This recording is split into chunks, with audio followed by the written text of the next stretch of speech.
PLDT, and also with the mall, most preferably SM. This event will invite people to blog about their Arce Dairy experience, and in return, they will get free samples of ice cream of their choice. And last, for sales promotion, we have Arce Dairy's Back to School Tour. Selected schools from all over the metro will be given free samples of Arce Dairy merchandise, and also they will distribute discount coupons to ensure the students have a more enjoyable experience. And the last push and pull strategy is public relations. Since Arce Dairy is vying for a good company reputation, they need not forget about their social responsibility. First project, Arce for a Cause. If we reach a sales quota of 5,000 5 cups of ice cream in a duration of 18 months, then Arce Dairy will be able to buy a hectare of land at La Mesa Eco Park.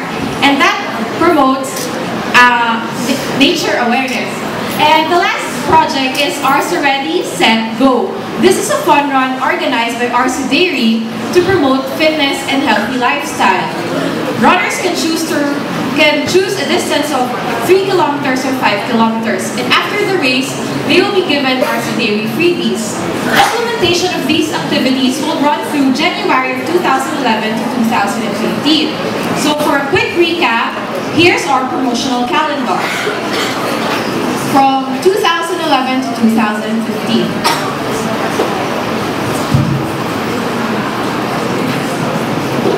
The 12-4 pricing team has decided to go for value-based pricing strategy for Arce Dairy. The current price of Arce Dairy per serving is 25 pesos, but based on our survey, the target market are willing to avail it at a high price, which is 65.55 pesos. Therefore, we have three options. First is to lower the price below the pricing of competitors. Second is to match the pricing of competitors. And third is to increase the price above the pricing of competitors. Our team used the third option. We came up with the decision to have a 50% increase on all variants by 2011. But why 50%? These are the three main reasons. First is that Arce is a highly valued product. Second is that Arce Dairy produces high-quality products based on high-quality ingredients. And third is that a massive budget is needed for its extensive promotions within the next 5 years. With the use of our strategic marketing plan, the sales projection will increase as shown in the graph.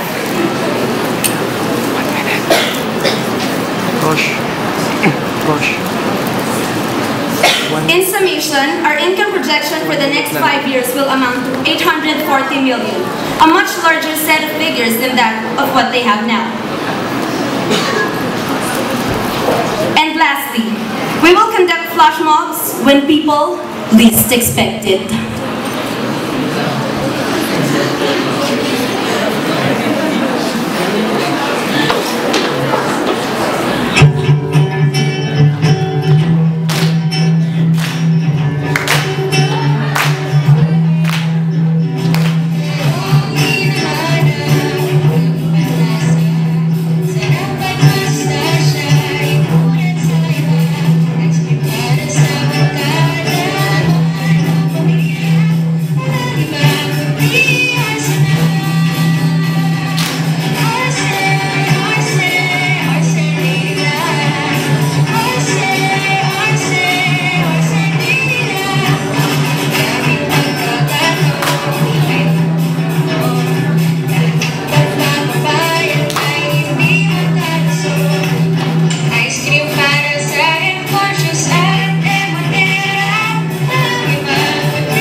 Thank you, Bossy Lita, no? The floor is now open for your questions.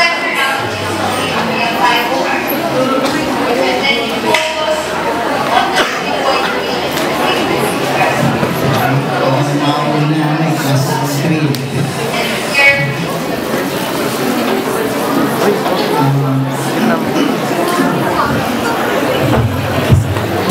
My first impression with this plan, medyo magastos.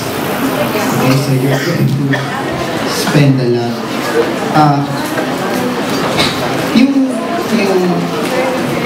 You're going to have this created na yung mga cups, and then you have limited edition tumblers. Have you studied the impact of this? Na if you do not do these cups, or if you do not engage into this, and you do not produce these tumblers, would there be a difference in sales?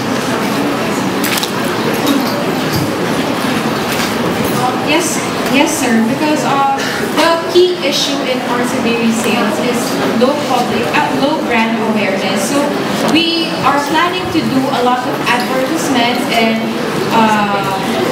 brand awareness campaigns and activities to solve the key issues.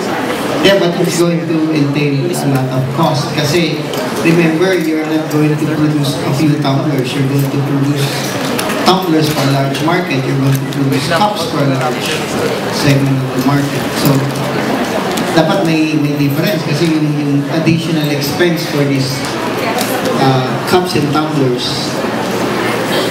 Yes, sir. So, yeah. Yung sa process niya, process lang tayo, hindi naman actual data kasi we cannot have that now. Sa process niya, sa thinking niyo, how would you determine the difference between engaging into that and not engaging into that?